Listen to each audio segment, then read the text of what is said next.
Welcome to my True Scary Story YouTube channel. I want to welcome you all and ask that you subscribe now and comment on my newest video. Go ahead and introduce yourself in the comment section below. The Sinful Society is very welcoming and are some of the nicest people on YouTube. I narrate for all of you, and I want you to share your own true scary stories with me so I can feature your scary story on an upcoming video. Cheers to the freshest horror content on YouTube. Email your true scary stories to thesinfulsavant@gmail.com. A link to my email will be in the description box below as well. Sit back, relax, stay sinful. Like I've been saying in previous posts, being part of the medical community has afforded me the chance to evaluate patterns in all stages of life of people, including patterns that we see at the end of life. Some of you that work in hospitals or have loved ones that work in hospitals or have been so close to loved ones as they took their last breaths and transitioned to the great unknown may have heard of what I'm about to describe. There's a particular phenomenon that occurs to people in those last moments, and I'm talking about the appearance of kids running around their deathbed or just outside of their room.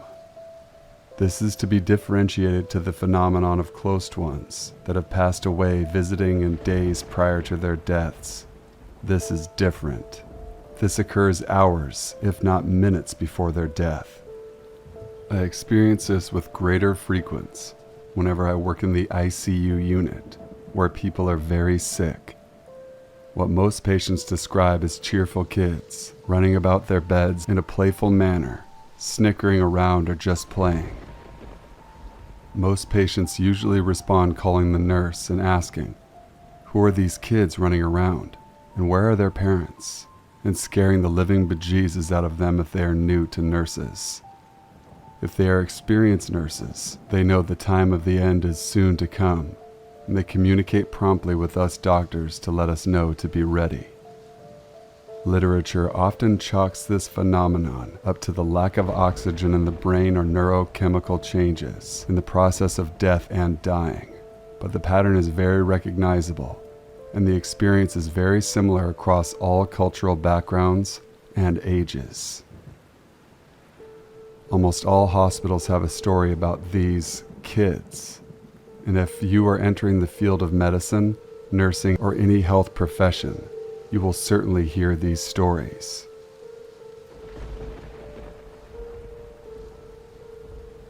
So, if you're doing rounds in the ICU late at night and hear some snickering or tiny feet running in the hallways, prepare because the call of code green or code red is about to sound off in the PA system.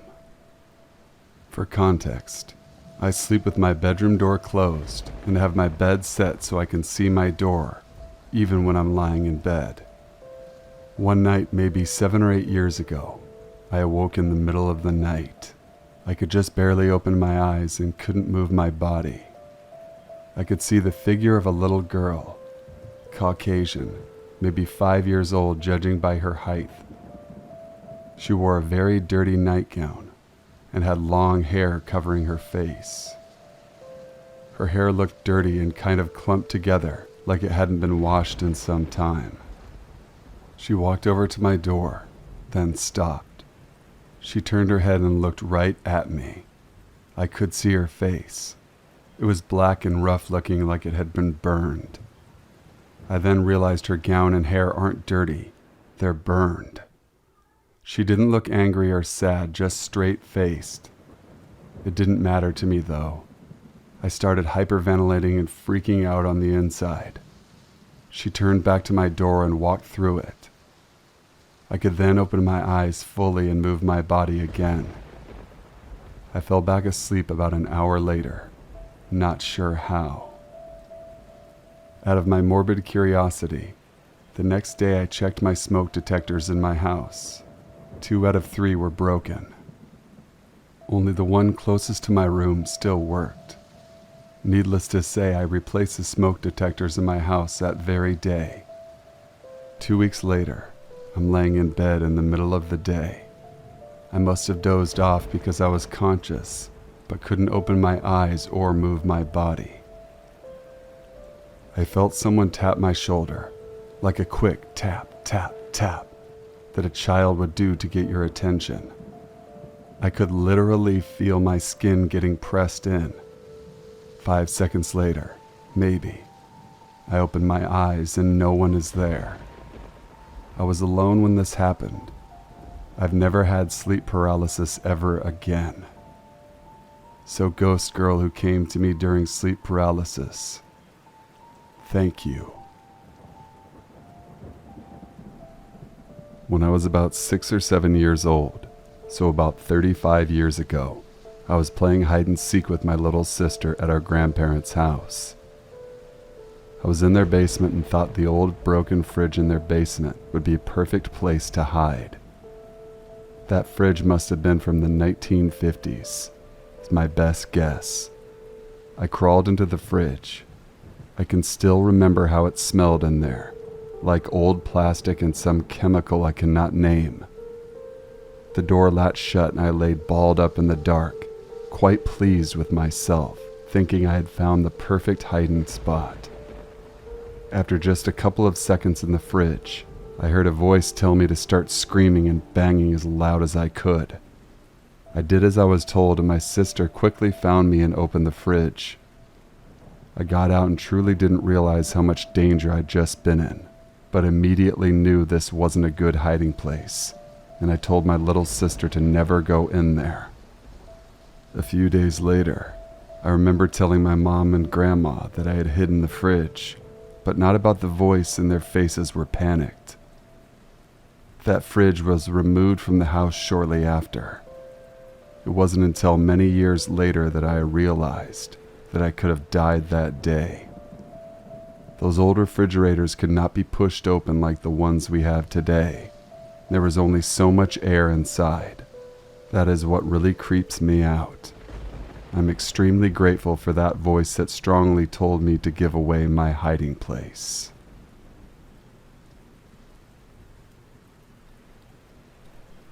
So quite a number of years ago, my cousin and I were on summer break at her house playing 007 on the GameCube, passing the time when we heard what sounded like broken glass on tile.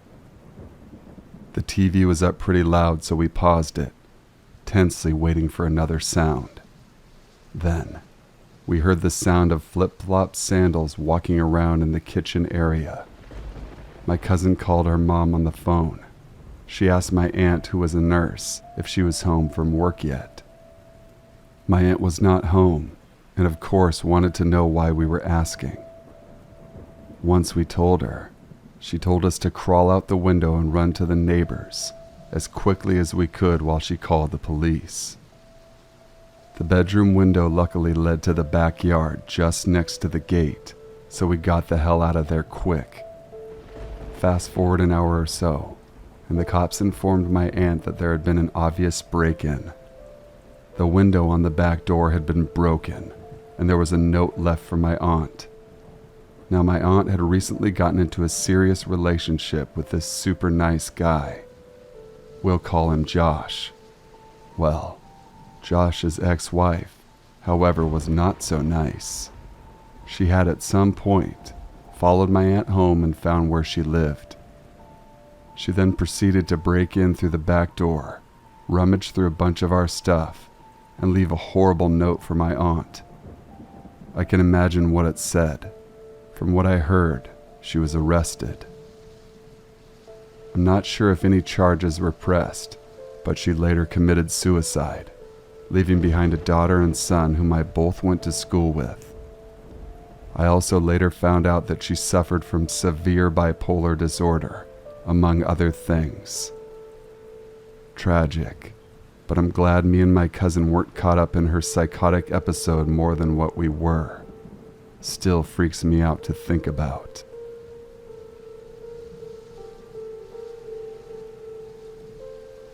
I was walking home around 10:30 or 11 p.m. A girl was walking towards me on the sidewalk in the front of a graveyard. She was like 20-ish, pretty, and was talking to someone on her phone with a headphone in. And when I got a few steps closer, She put the phone in her pocket, and I could tell she thought I didn't see it. She got 5 feet from me and said, "Sorry, I was talking to myself. I promise I'm not crazy." I said, "No worries. I do that all the time." She said, "Really?" I replied, "Yeah." She kept talking to me, saying something. I can't remember, but at this point I'm a few steps past her. She's still talking to me, so I turn as I walk a few more steps, but I see her following me with her hands behind her back, semi-skipping, acting cute. I stop and face her. She says while walking towards me, "My friends say I'm crazy, but I'm not. I promise." I just said, "Yeah, my friends say the same thing about me." I turn away. She says, "What?" I walk away, minding my own business. She starts telling me her name. "I'm Amanda," she says. "No thanks." My immediate thoughts were that she was talking to boys on the phone saying, "Hey, I found a target. Women don't do that. Girls don't stop a guy and try to have sex. Last time I checked, you'd have to be pretty good looking." She was no doubt going to ask me to go down to the nearby trail, and then I'd be ambushed and held up, or worse.